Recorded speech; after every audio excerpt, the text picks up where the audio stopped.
नमस्कार दोस्तों, आपका अपने चैनल मनोज गुप्ता अकेडमी में आपका स्वागत है।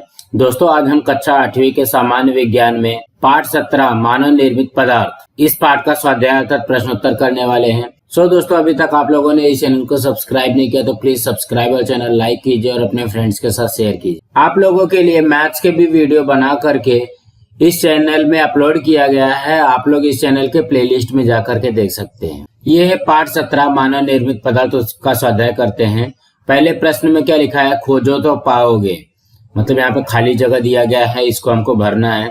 पहले प्रश्न में है, प्लास्टिक में खाली जगह गुणधर्म होता है इसलिए उसे मनचाहा आकार दे सकते हैं। इसके उत्तर में आएगा सुघट्यता। प्लास्टिक में सुघट्यता गुणधर्म होता है इसलिए उसे मनचाहा आकार दे सकते हैं। दूसरे में क्या दिया गया है, मोटर गाड़ियों को खाली जगह की कोटिंग की जाती है। इसके उत्तर में आएगा टेफ्लॉन। मोटर गाड़ियों को टेफ्लॉन की कोटिंग की जाती है। तीसरे में दिया गया थर्माकोल खाली जगह तापमान पर द्रव अवस्था में परिवर्तित होता है। इसके उत्तर में आएगा 100 अंश सेल्सियस से अधिक। थर्माकोल 100 अंश सेल्सियस से अधिक तापमान पर द्रव अवस्था में परिवर्तित होता है। चौथे में क्या दिया गया, खाली जगह कांच पानी में घुलनशील है। इसके उत्तर में आएगा अल्कली सिलिकेट कांच अथवा जल कांच पानी में घुलनशील है। दोस्तों, अब हम अगला प्रश्न करते हैं। दूसरे प्रश्न में क्या दिया गया है, मेरे मित्र कौन। समूह अ दिया गया है, समूह ब दिया गया है, इसका हमको जोड़ियां मिलाना है। तो इसके उत्तर में आएगा पहला शीशा युक्त कांच, विद्युत bulb, Bakelite, electric switch, thermocol, plates, प्रकाशीय कांच, दूरबीन, पॉलीप्रोपिलीन, चटाई। अब हम अगला प्रश्न करते हैं।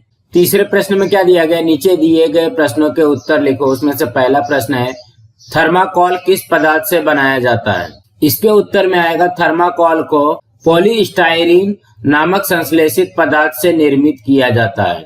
अब हम अगला करते हैं। दूसरे में क्या दिया गया, पीवीसी के उपयोग लिखो। इसके उत्तर में आएगा पॉलीविनाइल क्लोराइड। पीवीसी का उपयोग बोतल, रेनकोट, पाइप, हैंडबैग, जूते, विद्युत वाहक तारों के आवरण, फर्नीचर, रस्सी, खिलौने इत्यादि बनाने के लिए किया जाता है। अब अगला करते हैं। तीसरे प्रश्न में क्या दिया गया है, नीचे कुछ वस्तुओं के नाम दिए गए हैं, उनमें से कौन से मानव निर्मित तथा प्राकृतिक निर्मित पदार्थ से निर्मित होते हैं वे लिखो। जैसे चटाई दिया गया है, पानी का गिलास दिया है, चूड़ियां, कुर्सी, बोरी, खराटा, पेन, चाकू, ये इस तरीके से आपको दिया गया है। तो यहाँ पे देखो, प्राकृतिक निर्मित पदार्थ कपास और पटसन से चटाई बनती है और मानव निर्मित पदार्थ पॉलीप्रोपिलीन से भी चटाई बनती है। पानी का गिलास बनने के लिए प्राकृतिक निर्मित पदार्थ कोई भी नहीं है और मानव निर्मित पदार्थ कांच से जो है पानी का गिलास बनाया जाता है। चूड़ियां बनाने के लिए प्राकृतिक पदार्थ कौन सा यूज किया जाता है, सोना, चांदी, लाख और तांबा। और मानव निर्मित पदार्थ कौन सा यूज किया जाता है, प्लास्टिक और कांच। कुर्सी बनाने के लिए प्राकृतिक निर्मित पदार्थ कौन सा यूज किया जाता है, लकड़ी। और मानव निर्मित पदार्थ प्लास्टिक, पीवीसी। बोरी बनाने के लिए पटसन अथवा जूट, कपास, ये प्राकृतिक निर्मित पदार्थ यूज किए जाते हैं और मानव निर्मित पदार्थ प्लास्टिक, पीवीसी यूज किया जाता है। खराटा यानी झाड़ू बनाने के लिए प्राकृतिक निर्मित पदार्थ वनस्पतियों की शाखाएं अथवा तंतु का यूज किया जाता है और मानव निर्मित पदार्थ में प्लास्टिक, तंतु, पीवीसी का यूज किया जाता है। चाकू बनाने के लिए प्राकृतिक निर्मित पदार्थ लोहा, धातु का इस्तेमाल किया जाता है और मानव निर्मित पदार्थ का प्लास्टिक यूज किया जाता है। पेन या अथवा कलम बनाने के लिए प्राकृतिक निर्मित पदार्थ में धातु यूज किया जाता है और मानव निर्मित पदार्थ में प्लास्टिक यूज किया जाता है। अब हम अगला करते हैं। चौथे प्रश्न में क्या दिया गया, कांच के प्रमुख घटक कौन से हैं। इसके उत्तर में आएगा कांच के मुख्य घटक रेत तथा सिलिका है। अब हम अगला करते हैं। पांचवे में क्या दिया गया, प्लास्टिक कैसे तैयार किया जाता है। इसके उत्तर में आएगा पहला, प्लास्टिक प्राकृतिक पदार्थ जैसे प्राकृतिक गैस, तेल, कोयला, खनिज तथा वनस्पतियों से व्युत्पन्न हुआ है। दूसरा, प्रथम संश्लेषित प्लास्टिक वनस्पतियों तथा पेड़ों में पाए जाने वाले सेल्यूलोज पदार्थ से व्युत्पन्न हुआ था। जब सेल्यूलोज को कुछ रसायन के साथ गर्म किया गया तब परिणाम स्वरूप प्लास्टिक जैसा पदार्थ प्राप्त हुआ। तीसरा, आधुनिक समय में विभिन्न प्रकार के कच्चे माल का उपयोग प्लास्टिक बनाने के लिए किया जाता है, परंतु अधिकांश प्लास्टिक प्राकृतिक गैस, तेल तथा कोयले में पाए जाने वाले हाइड्रोकार्बन से बनाया जाता है। चौथा, प्लास्टिक साधारणतः समान अणुओं से जुड़ी हुई श्रृंखला है। इस श्रृंखला को बहुलक कहते हैं, इसलिए कई प्लास्टिकों के नाम पॉली से आरंभ होते हैं। उदाहरण के लिए पॉलीइथिलीन, पॉलीस्टाइरीन तथा पॉलीप्रोपिलीन इत्यादि। पांचवा, ये बहुलक सामान्यतः कार्बन तथा हाइड्रोजन से बने होते हैं। कभी कभी oxygen, nitrogen, sulphur, chlorine, fluorine, phosphorus अथवा सिलिकॉन से भी मिलकर बने होते हैं। छठवां, उचित रासायनिक अभिक्रियाओं के द्वारा प्लास्टिक का उत्पादन कारखानों में किया जाता है। अब हम अगला प्रश्न करते हैं। चौथे प्रश्न में क्या दिया गया, अंतर स्पष्ट करो। उसमें से पहला है मानव निर्मित पदार्थ तथा प्राकृतिक निर्मित पदार्थ। तो यहाँ पे देखो, मानव निर्मित पदार्थ और प्राकृतिक निर्मित पदार्थ है। मानव निर्मित पदार्थ में पहला, वैज्ञानिक प्रयोगशालाओं में विभिन्न प्रक्रियाओं द्वारा मानव निर्मित पदार्थ बनाए जाते हैं। प्राकृतिक निर्मित में पहला, प्राकृतिक निर्मित पदार्थ प्रकृति से पाए जाते हैं। मानव निर्मित में दूसरा, मानव निर्मित पदार्थों को बनाने के लिए जटिल प्रक्रियाओं का उपयोग करना होता है। इसके बाद ही मनचाही गुणधर्म वाली वस्तुएं प्राप्त होती हैं। प्राकृतिक निर्मित में दूसरा, प्राकृतिक निर्मित पदार्थों पर कम उपचार तथा प्रक्रिया करनी पड़ती है। मानव निर्मित में तीसरा, मानव निर्मित पदार्थ अधिक टिकाऊ होते हैं, इनका जीवन काल अधिक लंबा होता है। प्राकृतिक निर्मित में तीसरा, प्राकृतिक निर्मित पदार्थों का जीवन काल छोटा होता है, यह पदार्थ जल्दी सड़ने लगते हैं। मानव निर्मित में चौथा, मानव निर्मित पदार्थों पर कम ध्यान देना पड़ता है तथा इनकी देखभाल भी कम करनी पड़ती है। प्राकृतिक निर्मित में चौथा, प्राकृतिक निर्मित पदार्थों पर अधिक ध्यान देना पड़ता है तथा इनकी देखभाल भी अधिक करनी पड़ती है। मानव निर्मित में पांचवा, मानव निर्मित पदार्थों का पर्यावरण पर नकारात्मक प्रभाव पड़ता है क्योंकि ये पदार्थ शाश्वत नहीं होते हैं। उदाहरण, कांच, प्लास्टिक, थर्मोकोल, मिट्टी, धातुएं, रबर। और प्राकृतिक निर्मित में पांचवा, प्राकृतिक निर्मित पदार्थों का पर्यावरण पर कोई भी नकारात्मक प्रभाव नहीं पड़ता क्योंकि इन पदार्थों का आसानी से विघटन होता है।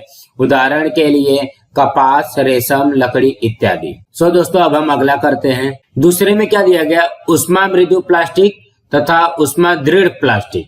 यहाँ पे देखिए, उष्मा मृदु प्लास्टिक थर्मोप्लास्टिक को कहा जाता है और उष्मा दृढ़ प्लास्टिक थर्मोसेटिंग को कहा जाता है। तो इसमें से पहला है, जिस प्लास्टिक को मनचाहा आकार दिया जा सकता है उस प्लास्टिक को उष्मा मृदु प्लास्टिक थर्मोप्लास्टिक कहते हैं। और उष्मा दृढ़ प्लास्टिक में पहला, जिस प्लास्टिक को एक बार सांचे में डालने के पश्चात उष्मा के प्रभाव से उनका विशिष्ट आकार परिवर्तित नहीं किया जा सकता, उस प्लास्टिक को उष्मा दृढ़ प्लास्टिक थर्मोसेटिंग कहते हैं। दूसरा, उष्मा मृदु पदार्थों का चक्रीकरण तथा पुनर्उपयोग किया जा सकता है। उदाहरण, polyvinyl chloride PVC, polystyrene PS, polyethylene PE, polypropylene PP. उष्मा दृढ़ प्लास्टिक के दूसरे में उष्मा दृढ़ प्लास्टिक का पुनर्उपयोग नहीं किया जा सकता। उदाहरण, बैकेलाइट, मेलामाइन, पॉलीयूरेथेन और पॉलीस्टर। अब हम अगला प्रश्न करते हैं। पांचवें प्रश्न में क्या दिया गया, निम्न प्रश्नों के उत्तर तुम्हारे शब्दों में लिखो। उसमें से पहला प्रश्न है, पर्यावरण तथा मानव स्वास्थ्य पर निम्न पदार्थों का होने वाले परिणाम व उपाय योजना स्पष्ट करो। प्लास्टिक का क्या परिणाम होता है और उसका उपाय बताना है। कांच का क्या परिणाम होता है और थर्माकोल का क्या परिणाम होता है। तो हम लोग एक एक करके देखते हैं। सबसे पहले हम लोग प्लास्टिक का देखते हैं। प्लास्टिक में पहला है, प्लास्टिक एक अविघटनशील पदार्थ है, इसलिए यदि प्लास्टिक को किसी परिसंस्था में फेंक दिया जाए तो वहां प्लास्टिक कई वर्षों तक अपरिवर्तित अवस्था में पड़ा रहता है। दूसरा, यह पर्यावरणीय प्रदूषकों में सबसे खराब प्रदूषक है क्योंकि इसका निस्तारण करना एक बड़ी समस्या है। तीसरा, यदि प्लास्टिक को जल स्रोत अथवा जलाशय में फेंक दिया जाए तो यह जलीय प्राणियों को प्रभावित करता है। कई कछुए इसे शैवाल समझकर खा जाते हैं। परिणाम स्वरूप अंत में गले में अटकने के कारण कछुओं की मृत्यु हो जाती है। चौथा, स्थलीय पर्यावरण में चरने वाले पालतू पशु जैसे मवेशी प्लास्टिक के कारण प्रभावित होते हैं। पांचवा, यदि प्लास्टिक को जलाया जाए तो इससे बहुत ही विषैली गैसों का उत्सर्जन होता है। और छठवा है, भूमि भरण स्थलों में प्लास्टिक हजारों वर्षों तक अपरिवर्तित अवस्था में पड़ा रहता है। अब हम कांच का देखते हैं। कांच में पहला है, कांच का उत्पादन लगभग 1500 डिग्री सेल्सियस के उच्च तापमान पर किया जाता है। कांच के मिश्रण के ज्वलन से sulphur dioxide, nitrogen dioxide, carbon dioxide जैसी हानिकारक गैसें उत्सर्जित होती हैं। इन गैसों से ग्रीन हाउस हरित गृह प्रभाव उत्पन्न होता है। दूसरा, इससे भी अधिक कांच एक अविघटनशील पदार्थ है, इस कारण कांच से प्रदूषण फैलता है। तीसरा, यदि टूटे हुए कांच के टुकड़े अथवा अन्य अपशिष्ट कांच के पदार्थ जलीय परिसंस्था में फेंक दिए जाए तो इनसे वनस्पतियों तथा प्राणियों पर बुरा प्रभाव पड़ता है। चौथा, कांच के अपशिष्ट पदार्थों को कहीं भी फेंक देने से स्थलीय प्राणी अथवा सजीव घायल हो सकते हैं। अब हम लोग थर्माकोल को देखते हैं। थर्माकोल में पहला है, थर्माकोल में पॉलीस्टाइरीन के स्वरूप में कैंसर जन्य घटक विद्यमान होते हैं। लंबे समय तक थर्माकोल के संपर्क में रहने पर किसी भी व्यक्ति को ल्यूकेमिया तथा लिम्फोमा जैसे रक्त कैंसर रोग होने की संभावना अधिक होती है।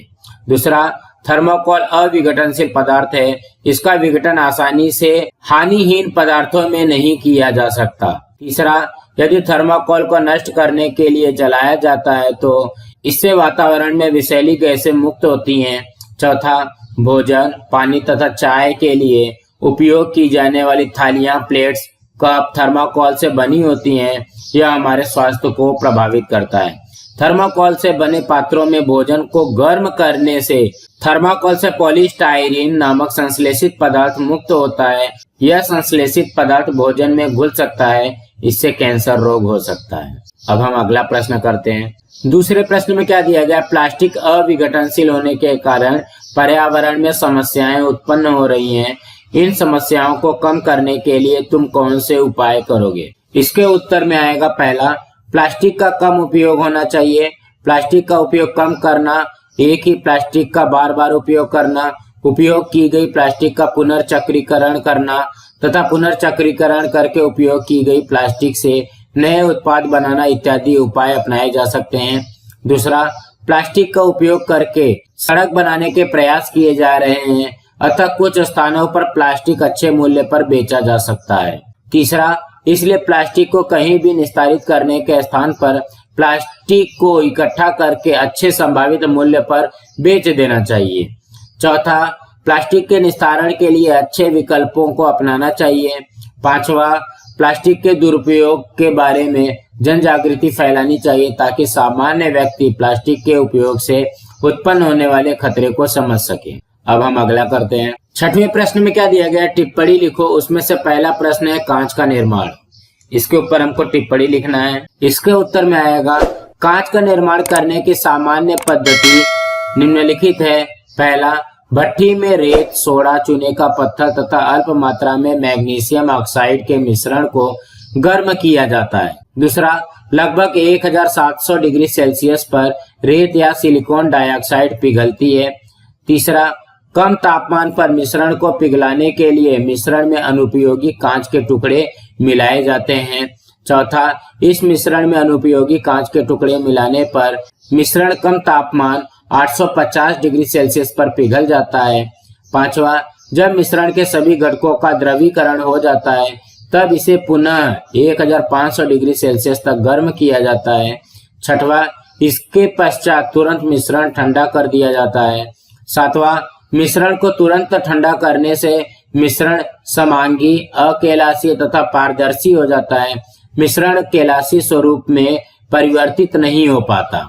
आठवां, विविध प्रकार के कांच प्राप्त करने के लिए विभिन्न घटकों को अलग अलग अनुपात में गर्म किया जाता है। दोस्तों, अब हम अगला करते हैं। दूसरे में क्या दिया गया? प्रकाशीय कांच। तो इसके उत्तर में आएगा पहला, चश्मा, दूरबीन, सूक्ष्मदर्शी के लेंस बनाने के लिए शुद्ध तथा पारदर्शी कांच की आवश्यकता होती है। प्रकाशीय कांच शुद्ध तथा पारदर्शी होता है, इसलिए चश्मा, दूरबीन, सूक्ष्मदर्शी के लेंस बनाने के लिए प्रकाशीय कांच का उपयोग किया जाता है। दूसरा, रेत, सोडा, चूने का पत्थर, बेरियम ऑक्साइड तथा बोरॉन के मिश्रण से प्रकाशीय कांच तैयार की जाती है। अब हम अगला करते हैं।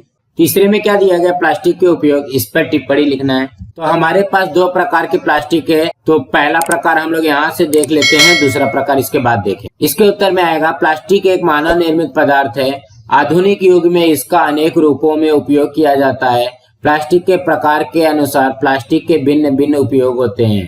पहला, थर्मोप्लास्टिक का उपयोग करके निम्नलिखित वस्तुएं बनाई जाती है। उसमें से पहला है पॉलीविनाइल क्लोराइड, पीवीसी का उपयोग करके बोतल, रेनकोट, पाइप, हैंडबैग, जूते, विद्युत वाहक तारों का आवरण, फर्नीचर, रस्सी, खिलौने इत्यादि बनाए जाते हैं। दूसरा, पॉलीस्टाइरीन, पीएस का उपयोग करके रेफ्रिजरेटर जैसे विद्युतीय उपकरणों का उष्मारोधी भाग, यंत्रों का गियर, खिलौना, पदार्थों का सुरक्षा आवरण, उदाहरण सीडी, डीवीडी के कवर इत्यादि बनाए जाते हैं। तीसरा, पॉलीइथिलीन पीई का उपयोग करके दूध की थैलियां, पैकिंग की थैलियां, नरम गार्डन पाइप इत्यादि बनाई जाती है। चौथा, पॉलीप्रोपिलीन पीपी का उपयोग करके लाउड स्पीकर, ध्वनिवर्धक यंत्र तथा गाड़ियों के पुर्जे, रस्सी, चटाई, प्रयोगशाला के उपकरण इत्यादि बनाए जाते हैं। अब हम दूसरे प्रकार के प्लास्टिक का उपयोग देखते हैं। दूसरा प्रकार कौन सा है? थर्मोसेटिंग प्लास्टिक का उपयोग करके